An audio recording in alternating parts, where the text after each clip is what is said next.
If you haven't heard about Anchor, it's the easiest way to make a podcast.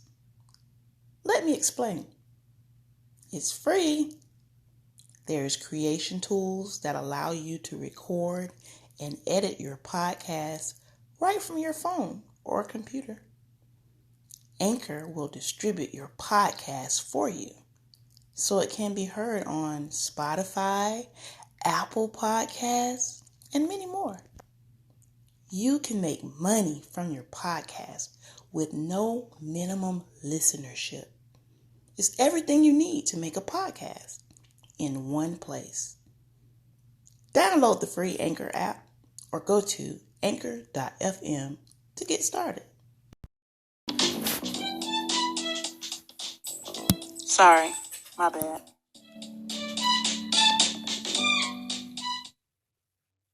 Take a right, go down 2 blocks. I didn't know.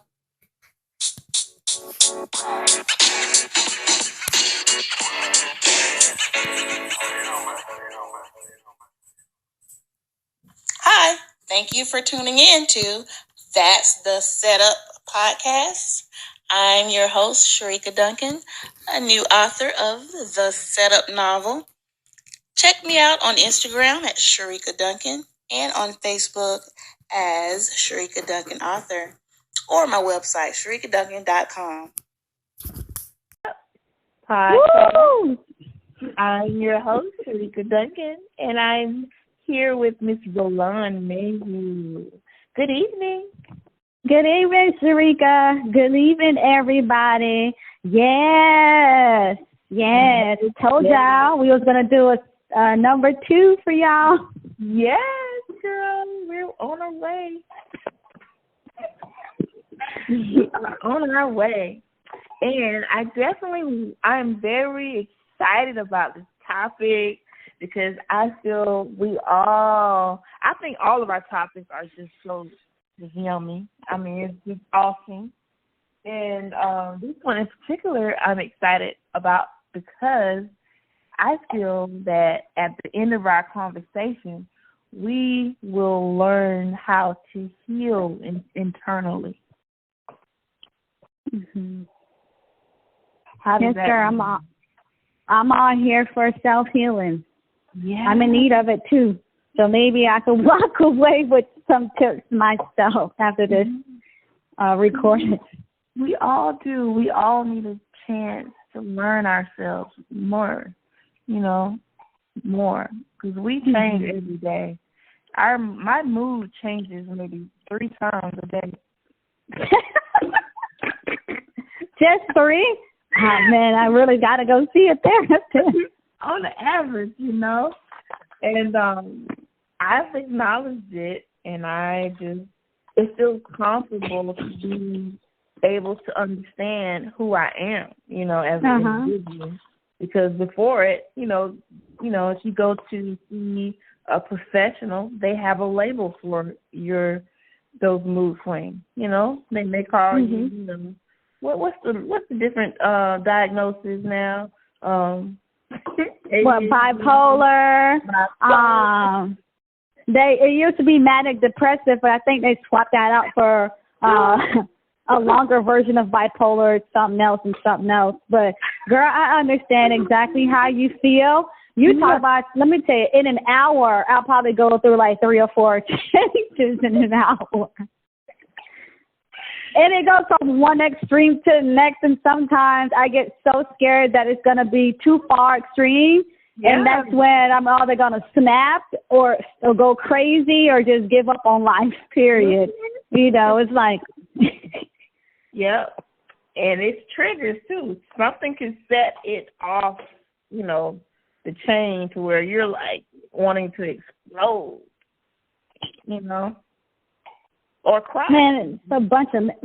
It's a bunch of mess. And I'm going to just be straight up with all y'all because, I try to be as transparent as possible. I know for me, I have my rough patches, and then I have days where everything's blissful. Like I'm literally looking at this, towards the sky and be like, isn't that sun beautiful? And it's just totally opposite of how I was feeling maybe 45 minutes ago. But, you know, with just life in general and personal stuff, you know, I find myself every now and then contemplating on trying to find some type of counseling. And counseling. Well, let me go ahead and reveal what our discussion is all about. I'm sure our audience is eager to know.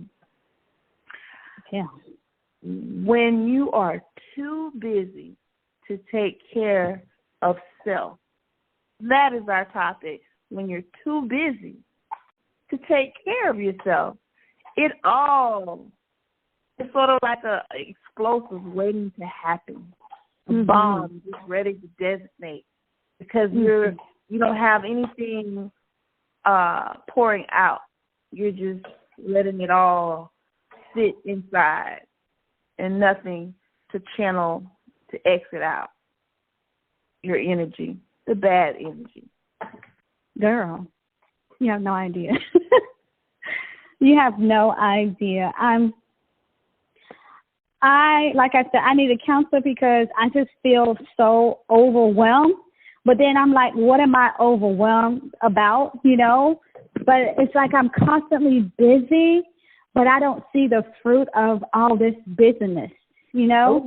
And sometimes it keeps me up. It's easy for me to fall asleep, but once I'm up because a thought interferes with my dream, then I'm up. And it makes it hard for me to go to sleep, and I develop stress.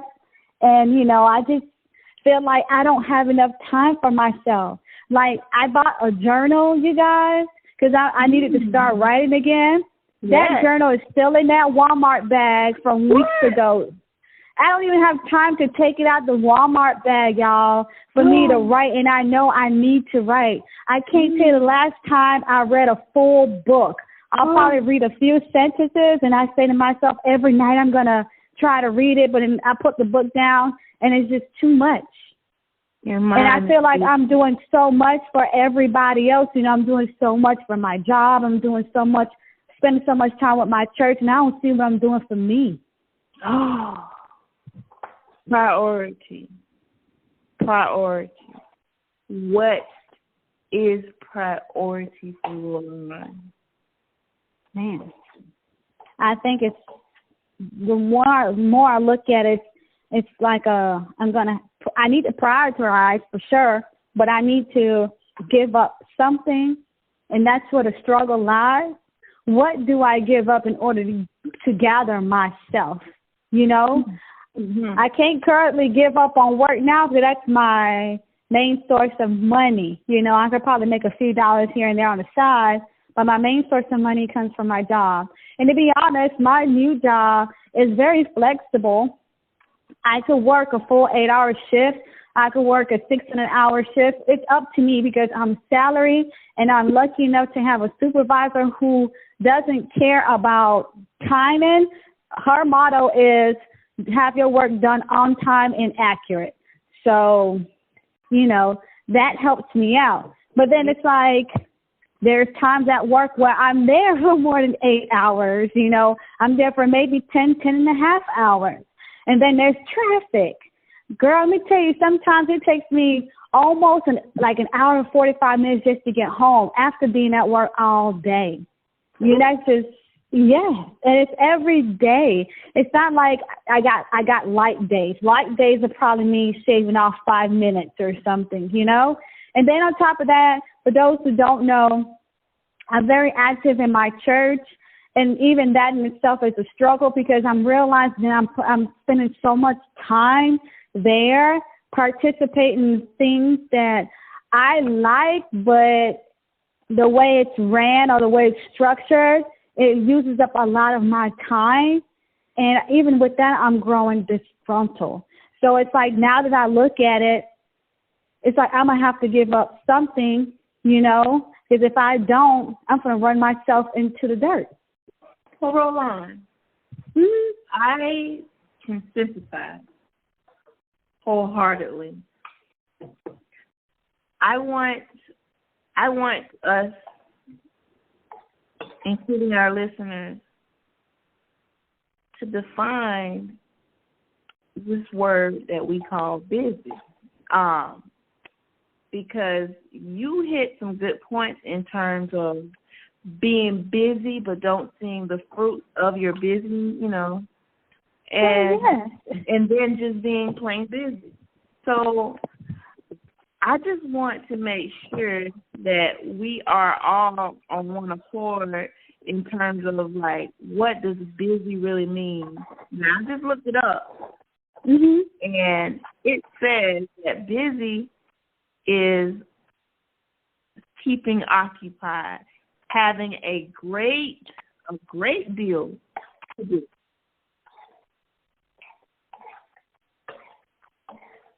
So whatever this busyness consists of, you're actually acting out on something. So when we say we're busy, it's sort of like we must ask ourselves internally, when we acknowledge that we're so busy, we need to ask ourselves, busy doing what right now? Thank you. I feel if we ask ourselves, if we take 1 second, 1 nanosecond, or even a minute to just stop, pause, and reflect on, what am I busy doing right now? Is it worth my stress load? Is it one of my top 5? Because that could channel, and maybe it becomes the top 8 once we acknowledge, what are we busy doing?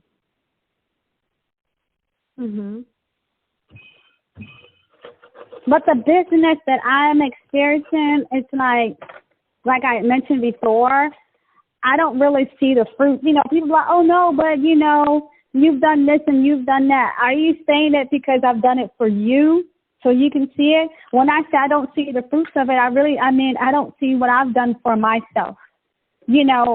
I used to, I don't get them anymore, but I used to get visions all the time. I used to get ideas all the time, and people say that's from God or that's from the Holy Spirit. I have ideas, I have visions. I'm a creative being, and that's because a creative being made me, right? But then I write all this stuff down, and that's all it is. It's just stuff written down. It don't come off paper and turn and manifest into anything else. Just paper. Paper. So I love where this is heading, and forgive me for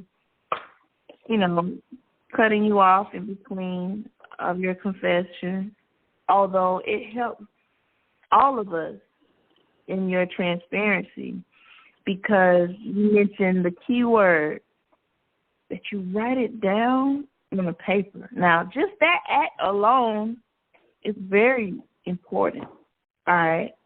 The fact that you made time out of your busy swamp, buried in God knows what, tied up, agenda just full, to write down something on paper. Is that right? Am I hearing this correct?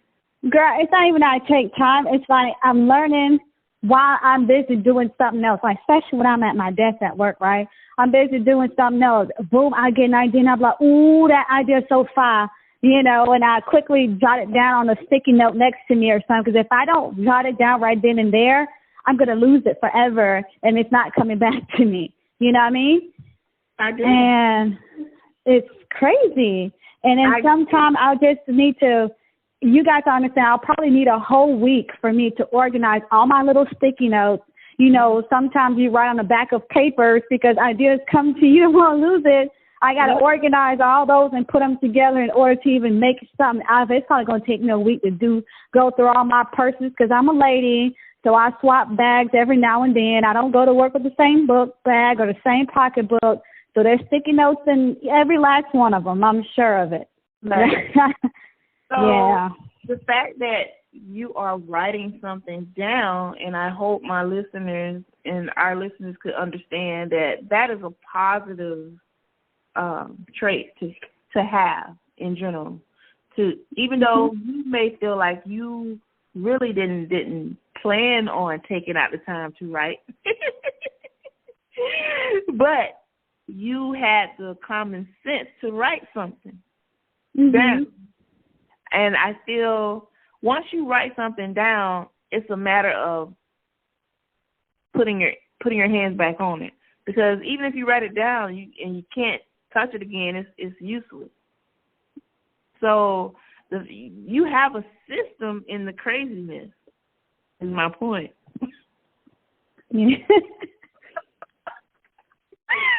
There is a system to acknowledge. Now, it's refining that system is the challenge, and it can be accomplished. So there is clarity on the horizon, because once you take out the time, like as we are doing right now, to evaluate our busyness, and I feel like everyone who is a part of this conversation will learn something, even myself, as to how do we manage our time. And that's one of the things that if you are being interviewed, and if someone, sometimes when you're applying for a job and you're interviewing, they ask you, what's your weakness? I would always say having enough time, managing my time better, because only person that could perfect managing time is the time maker, the being that made time. And that's it. Give me someone else. Because if you do, then those parties had other people involved in managing their time. So it's not fair to compare. Yeah. And that's why they're so successful, because it takes a team to manage their time.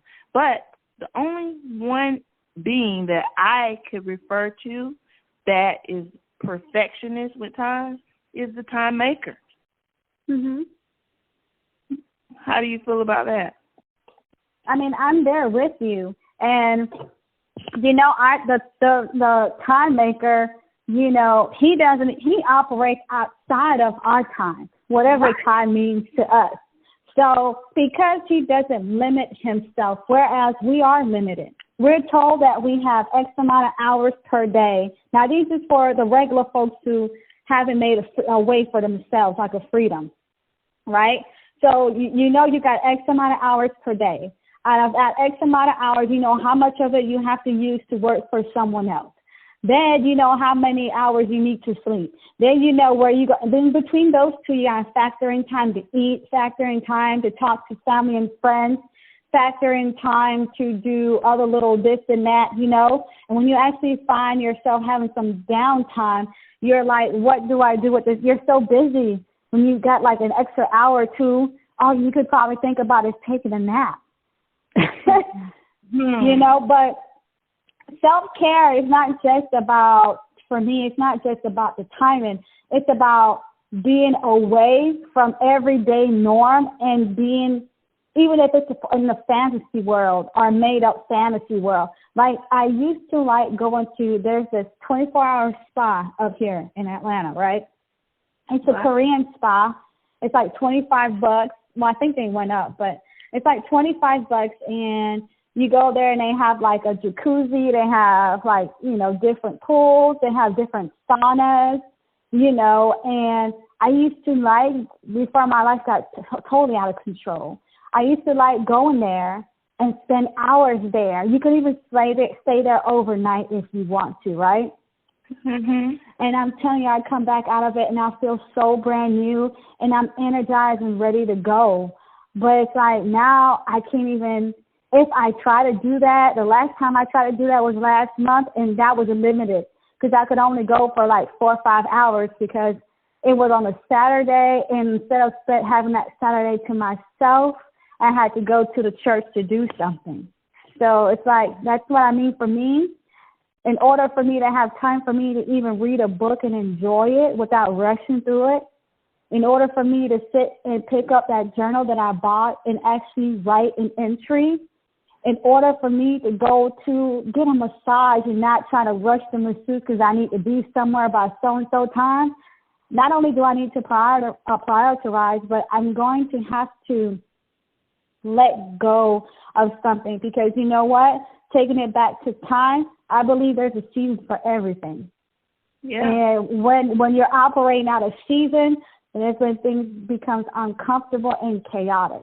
So for me, I believe that my season has come to where I can't quit work. So do I leave church? Well, I don't necessarily have to leave church, but I could scale back in all the auxiliary teams that I'm on, you know?